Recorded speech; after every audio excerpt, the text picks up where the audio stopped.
Oi, tudo bem? Começamos agora o Conversando o Evangelho, o estudo semanal do Evangelho segundo o Espiritismo, tradução Guilhom Ribeiro. O estudo de hoje é o capítulo 20, Os Trabalhadores da Última Hora, itens 1 a 5. Em nome da Casa Virtual Luz Espírita Caville, agradecemos a presença da Maria Rita, do Ney, da Michele e do Josimar. Convidamos nosso amigo Ney para fazer a prece inicial. Vamos nos acalmando. Senhor e Mestre Jesus, estamos aqui mais uma vez elevando nossos pensamentos a Ti, solicitando a Tua assistência, amiga e misericordiosa para todos nós. Permita, Senhor, que Teus emissários divinos possam estar conosco, ajudando-nos a compreender as verdades evangélicas que nos serão transmitidas por cada um dos companheiros. Ampara, Senhor, a toda a nossa equipe encarnada e desencarnada, encarregada de nos amparar e transmitir as lições e informações baseadas no Teu Evangelho. Desta forma, Senhor, em Teu santo nome, e em nome de Deus, nosso Pai amantíssimo, em nome dos espíritos amigos que assistem os trabalhos de divulgação da doutrina espírita via internet, queremos declarar por iniciados os trabalhos desta noite, com votos de paz, harmonia para todos nós. Que assim seja. Que assim seja. Que assim seja. Bem, na parábola Os Trabalhadores da Última Hora, nós vemos a frase: os últimos serão os primeiros. E de onde surgiu essa ideia? Pois bem, os últimos serão os primeiros e os primeiros serão os últimos. É basicamente uma frase extraída dos ensinos de Jesus Cristo, de que a aprovação do reino dos céus não está fundamentado nas obras terrenas, o merecimento ou qualquer posição de honra e prestígio que os homens possam conquistar nesta vida. Jesus inseriu essa frase em seu ensino por mais de uma vez. Então, para que entendamos o que realmente significa o conceito que os últimos serão os primeiros serão os últimos, precisamos considerar o básico de cada passagem e onde essa frase aparece em cada texto bíblicos. Por exemplo, no contexto dessa passagem, assim como o seu texto paralelo em Marcos 10:31, revela uma conversa que Jesus teve com um jovem rico, também a incapacidade desse jovem renunciar às suas riquezas para segui-lo e a exortar sobre o perigo das riquezas. E Jesus foi interrogado por seus discípulos sobre o que eles ganhariam por ter renunciado tudo para segui-los. Então, o Mestre Jesus, nosso Meigo Rabi, respondeu que as bênçãos da salvação superam tudo, supera muito qualquer coisa que alguém possa abandonar nesta vida por amor ao Evangelho do nosso Senhor Jesus Cristo. Portanto, meus irmãos, meus queridos companheiros de trabalho, as conquistas terrenas ou de qualquer natureza não pode assegurar uma aprovação no céu, de modo que não faz qualquer sentido a disputa por posições, visto que muitos primeiros serão os últimos e muitos últimos serão os primeiros. Gratidão. Eu, particularmente, eu vejo assim na Bíblia muitos exemplos de trabalhadores de última hora. Eu quero citar aqui apenas dois que sempre me tocou muito e eu procuro aplicar em minha vida. Um deles é o do bom ladrão, aquele que, apesar de ter tido uma vida toda voltada ao mal, foi condenado, foi crucificado, mas na hora da morte ele se arrependeu e ele, né, perguntou a Jesus: Mestre, eu quero estar contigo no teu reino. E Jesus prometeu a ele: hoje mesmo estarás comigo no paraíso.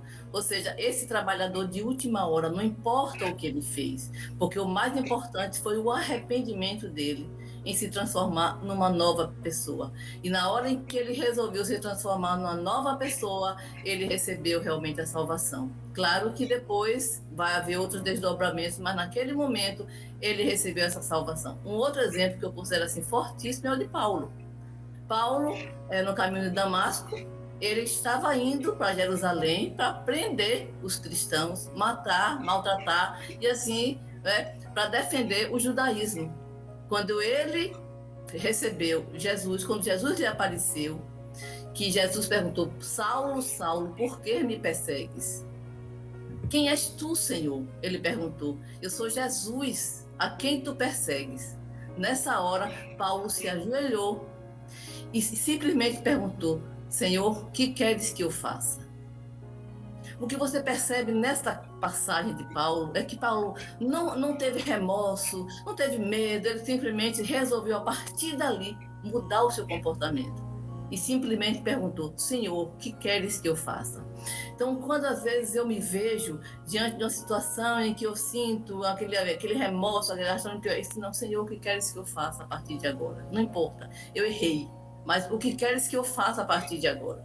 Então, eu uso muito bem essas duas coisas, o do bom ladrão e essa passagem de Paulo: Senhor, o que queres que eu faça?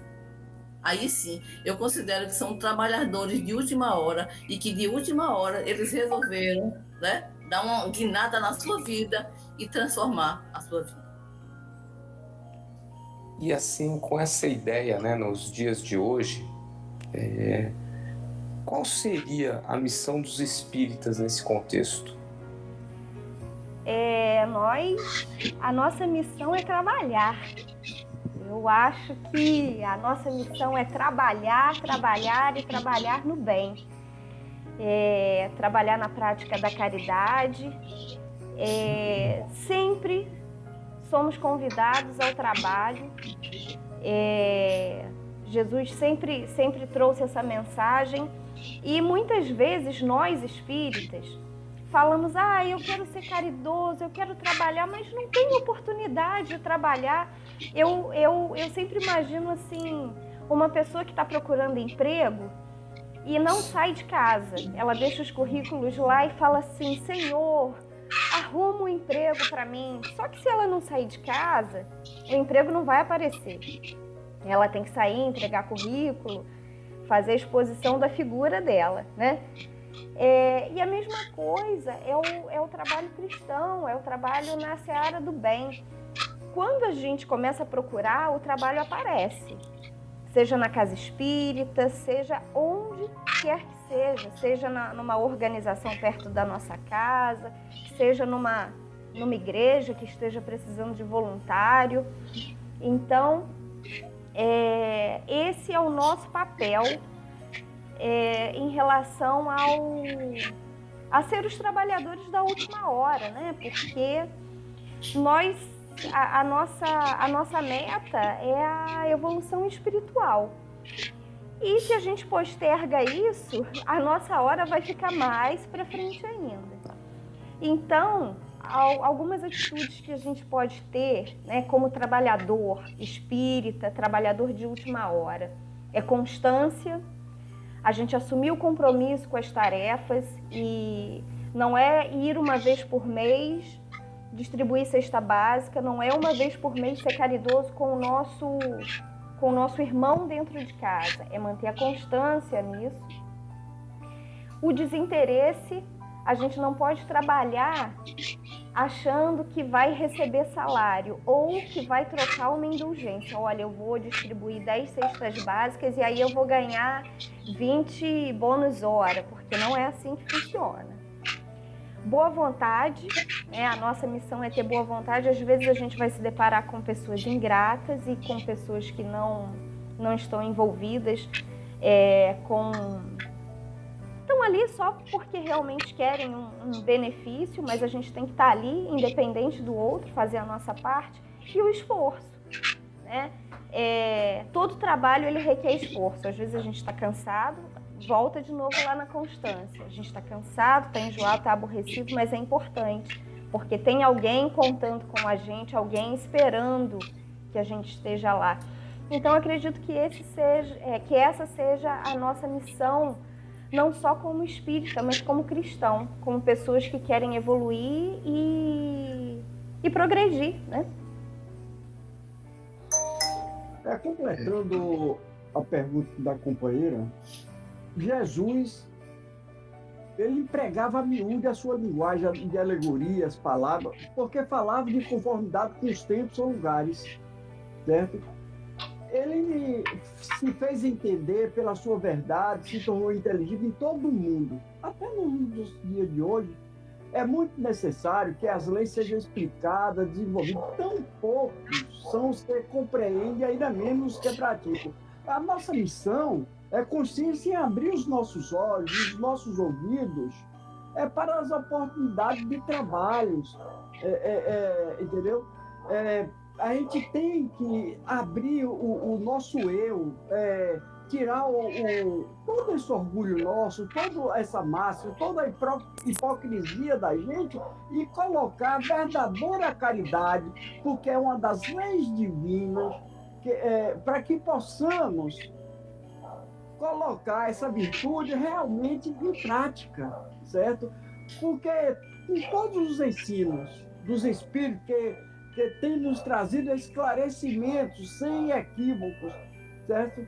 É para que nós, espíritas, não criar pretexto de ignorância sobre qualquer assunto, que possamos estar incumbidos de preparar o reino do bem que Jesus anunciou.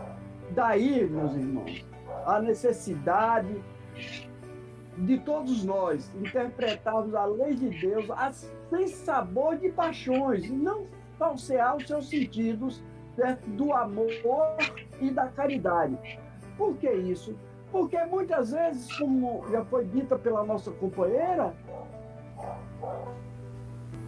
quando o homem porém conseguir fazer a soma de todas essas virtudes e colocar isso no todo o nosso progresso intelectual, trazendo que o bem seja um bem coletivo, aí nós verificaremos que estamos divulgando e trabalhando, fazendo a completa trabalho de felicidade para os nossos semelhantes. E qual seria uma vantagem da gente ser o trabalhador de última hora? Bem, a vantagem é na verdade, uma grande responsabilidade, né?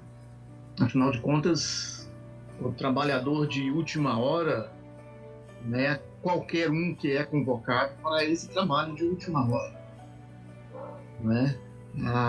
O próprio Evangelho nos informa que nós temos sido preparados para esse momento em várias encarnações, né?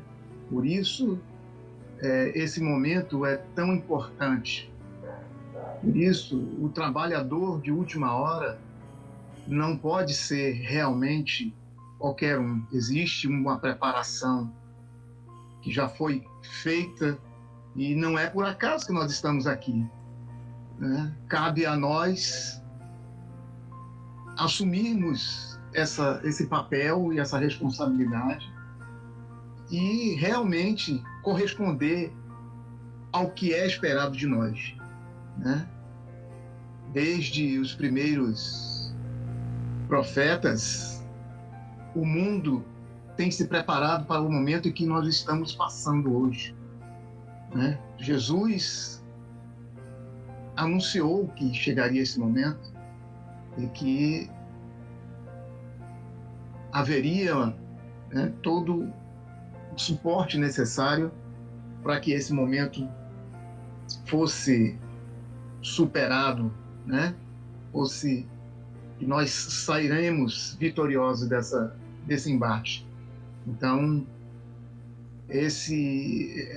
eu vejo a vantagem de ser o trabalhador de última hora é assumir essa responsabilidade, esse papel, e nós correspondermos à expectativa do mestre.